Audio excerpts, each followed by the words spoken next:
नमस्कार, आदाब, सत श्री अकाल। मैं जुनैद सोनू आप सभी का स्वागत करता हूं। भारतीय टीम की दशा इस समय बहुत ही बेकार चल रही है क्रिकेट में। बॉक्सिंग डे टेस्ट में भारतीय टीम की 184 रन की करारी हार का सबसे बड़ा कारण टॉप ऑर्डर के बल्लेबाजों का फ्लॉप शो रहा। टॉप ऑर्डर इस मैच में भी बुरी तरह से फ्लॉप रहा।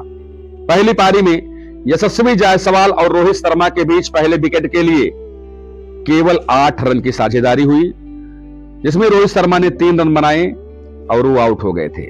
केएल राहुल ने 24 रन बनाए तो विराट कोहली ने 36 रन बनाए थे। दूसरी पारी का मैं बता दूं आपको क्या लेखा जोखा रहा। दूसरी पारी में यशस्वी जायसवाल के अलावा शुरुआती 3 बल्लेबाज, जिसमें रोहित शर्मा केवल 9 रन, केएल राहुल खाता भी नहीं खोल पाए और विराट कोहली 5 रन बनाए, यानी दहाई का आंकड़ा तीनों बल्लेबाज नहीं छू पाए। रोहित शर्मा और विराट कोहली इस मैच में भी फेल रहे। रोहित ने पहली पारी में 3 रन और दूसरी पारी में 9 रन बनाए, जबकि कोहली ने पहली पारी में 36 रन और दूसरी पारी में 5 रन बनाए। हार की दूसरी सबसे बड़ी जो वजह रही, यशस्वी जायसवाल ही उसमें मुख्य कारण रहे। क्यों? क्योंकि वो बार बार कैच ड्रॉप कर रहे थे। दूसरी पारी में यशस्वी ने 3 कैच ड्रॉप किए।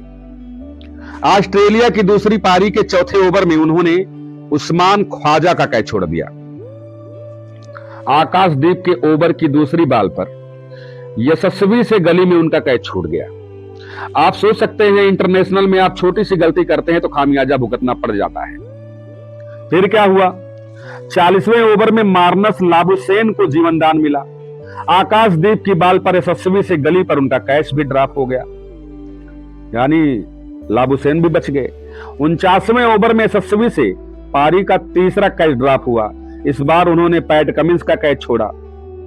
रविंद्र जडेजा की फुलर लेंथ बॉल को रोकने का प्रयास किया, जो स्लिम मिड ऑफ पर खड़े यशस्वी जायसवाल के पास गई, लेकिन जायसवाल लो कैच नहीं पकड़ सके। अब समझ सकते हैं, ये यंगेस्ट लड़का है, एक नौजवान लड़का है जो इस समय कैच टपका रहा है। दूसरी पारी में ऑस्ट्रेलिया की अंतिम विकेट की साझेदारी भारत को बहुत भारी पड़ी। ऑस्ट्रेलिया की दूसरी पारी में टीम के आखिरी विकेट के लिए भारतीय बॉलर्स के पास कोई अटैक प्लान ही नहीं दिखा, जबकि रोहित शर्मा की कैप्टेंसी में आप समझ सकते हैं, बुमराह थे, सिराज थे, आकाशदीप थे। कप्तान रोहित ने फील्डर क्लोज नहीं लगाए। कारण था नाथन लियोन और स्कॉट बोलैंड ने आखिरी विकेट के लिए 61 रन जोड़े। ऋषभ पंत का खराब शॉट खेलना भी भारत को भारी पड़ गया। उलूल जुलूल खेलेंगे तो यही होगा। पंत के शॉट पर कप्तान रोहित शर्मा ने सलाह दी, तो वहीं सुनील गावस्कर ने उनकी शॉट की आलोचना की, इसे बेवकूफी बताया। पंत पहली पारी में स्कॉट बोलैंड की बॉल पर नाथन लियोन के हाथों कैच आउट हो गए। पंत स्कूप शॉट खेलना चाहते थे, लेकिन बॉल बल्ले का बाहरी किनारा लेकर के डीप थर्ड मैन के हाथों में चला गया। यहां जो फील्डर लगे होते हैं डीप थर्ड मैन में, वहां पर उनके पास चला गया। लियोन ने बिना गलती किए कैच लपक लिया और जैसे ही पंत आउट हुए, कमेंट्री कर रहे सुनील गावस्कर गुस्से से बौखला गए और उन्होंने कहा, स्टूपिड स्टूपिड स्टूपिड। आपके हिसाब से भारत क्यों हारा? कमेंट में आप जरूर बताएं। आपके कमेंट को पढ़ करके मैं भी सोचता हूं कि किस प्रकार से इस समय चल रही टीम इंडिया। ऑफिशियल तौर पर यशस्वी जायसवाल को आउट दिए जाने के फैसले के खिलाफ भारत शिकायत भी करेगा। यशस्वी जायसवाल को पैट कमिंस की गेंद पर विकेट के पीछे कॉट बिहाइंड आउट दिया गया। आप सभी लोगों ने मैच अगर देखा होगा तो जानते ही होंगे। मैदानी अंपायर ने इसको नॉट आउट करार दिया, लेकिन थर्ड अंपायर ने फैसला बदल दिया। थर्ड अंपायरिंग की जिम्मेदारी जिसको मिली है, जानते हैं कौन है वो है बांग्लादेश के अंपायर सरफुद्दौला शैकत। ठीक है, तो बांग्लादेश के अंपायर थर्ड अंपायर की भूमिका संभाल रहे थे। उनके सामने फैसला लेने के लिए 2 एविडेंस रखे गए, पहला स्नीकोमीटर और दूसरा विजुअल एविडेंस। सरफुद्दौला को स्नीकोमीटर में गेंद और बल्ले में कोई संपर्क नहीं दिखाई दिया, क्योंकि कोई आवाज नहीं आई, लेकिन गेंद की ग्लव्स से करीबी यानी बिल्कुल पास में, और डिफ्लेक्शन के आधार पर अंपायर ने यशस्वी को आउट करार दे दिया। अब गलती यशस्वी की है कि गलती अंपायर की है? हालांकि ऑस्ट्रेलिया में भारत के साथ अंपायरों ने भी बहुत बुरा बर्ताव किया है। मैच के दौरान कमेंट्री कर रहे सुनील गावस्कर ने कहा कि आप फैसला लेते वक्त टेक्नोलॉजी का इस्तेमाल कर रहे हैं। स्नीकोमीटर में साफ दिखाई दे रहा है कि यशस्वी जायसवाल आउट नहीं है। यह एकदम गलत फैसला है। आपने बहुत दबाव वाली स्थिति में दबाव वाला फैसला दे दिया है। इसको कहा सुनील गावस्कर जी ने। अंपायर को कोई निश्चित प्रमाण नहीं मिला कि यशस्वी आउट हैं। ऐसे में उन्हें आउट दिया जाना एकदम गलत है, सरासर गलत है। यह कहना है सुनील गावस्कर जी का। आईसीसी क्रिकेट नियम के अनुसार, जो नियम है 31.6 के अनुसार, बेनिफिट ऑफ डाउट हमेशा बल्लेबाज को दिया जाना चाहिए, जिसका अर्थ है कि यदि कोई अंपायर आउट होने के निर्णय के बारे में अनिश्चित है तो उसे बल्लेबाज को नॉट आउट ही करार देना चाहिए। ऐसा इसलिए क्योंकि बल्लेबाज को पारी खेलने का केवल एक ही मौका मिलता है, आप जानते हैं, और उसे मामूली काल पर आउट नहीं दिया जाना चाहिए, क्योंकि क्रिकेट भद्रजनों का खेल है। इसमें कोई अभद्रता नहीं होनी चाहिए। आईसीसी के नियमों के मुताबिक डीआरएस के दौरान फील्ड अंपायर के फैसले की भी बड़ी भूमिका होती है। अगर फील्ड अंपायर ने नॉट आउट करार दिया तो फैसला लेते वक्त उस पर भी ध्यान दिया जाता है। अंपायर ने आउट करार दिया है तो वह भी थर्ड अंपायर के फैसले में रोल निभाता है। ये आप लोग बखूबी जानते हैं। एलबीडब्ल्यू के फैसले में डीआरएस के दौरान अंपायर्स कॉल ही डिसीजन तय करती है।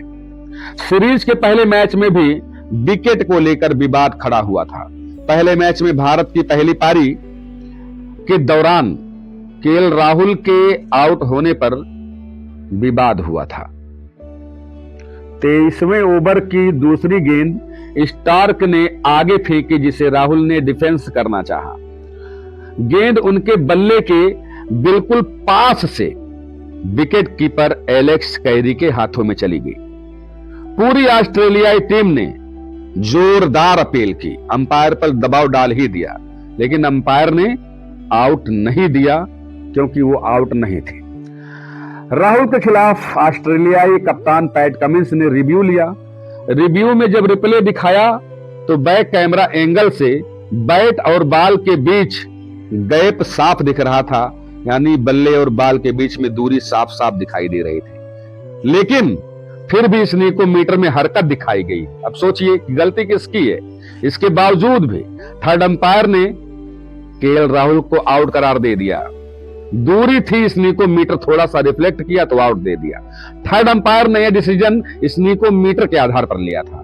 चौथे टेस्ट में यशस्वी पर थर्ड अंपायर का फैसला आने के बाद कमेंटेटर जतिन सप्रू, इरफान पठान और सुनील गावस्कर ने सवाल उठाया कि राहुल के फैसले में स्नीकोमीटर को आधार बनाया गया और राहुल को आउट दिया गया, तो यशस्वी के फैसले में स्नीकोमीटर की टेक्नोलॉजी को दरकिनार क्यों किया गया?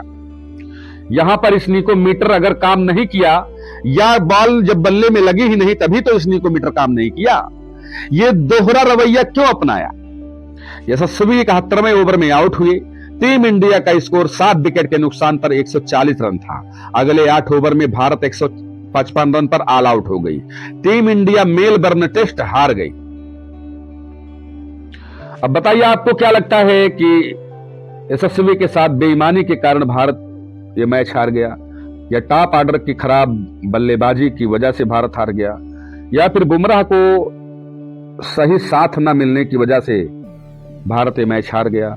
भारत का जो पेस अटैक है, बुमराह के अलावा वो अटैक अभी तक नहीं दिखाई दिया, तो क्या अटैक में कमी की वजह से भारत मैच हार गया? या फिर ऋषभ पंत को बाहर करने की जो मांग उठ रही है, क्या वो उचित है, जिससे अगला जो एक और मैच बॉर्डर गवास्कर ट्रॉफी का बचा है उस मैच में भी भारतीय टीम कुछ अच्छा कर पाए? अगर उनको निकालती है तो क्या भारतीय टीम अच्छा कर पाएगी? कुछ और क्या बदलाव किए जा सकते हैं? अब तो पुजारा जैसे बल्लेबाजों को, जो टेस्ट के महारथी थे, उनको भी वापस लाने की मांग बहुत तूल पकड़ रही है। सोशल मीडिया पर लगातार वीडियोज आ रहे हैं कि अब पुजारा को वापसी कराया जाए। आपको क्या लगता है? अपनी राय अवश्य दें। VT सुपरफास्ट चैनल पर आप नए हैं तो इस चैनल को सब्सक्राइब करें, लाइक करें, कमेंट करें, अपनी प्रतिक्रिया अवश्य दें। मिलते हैं अगले वीडियो में, तब तक के लिए दीजिए इजाजत। नमस्कार।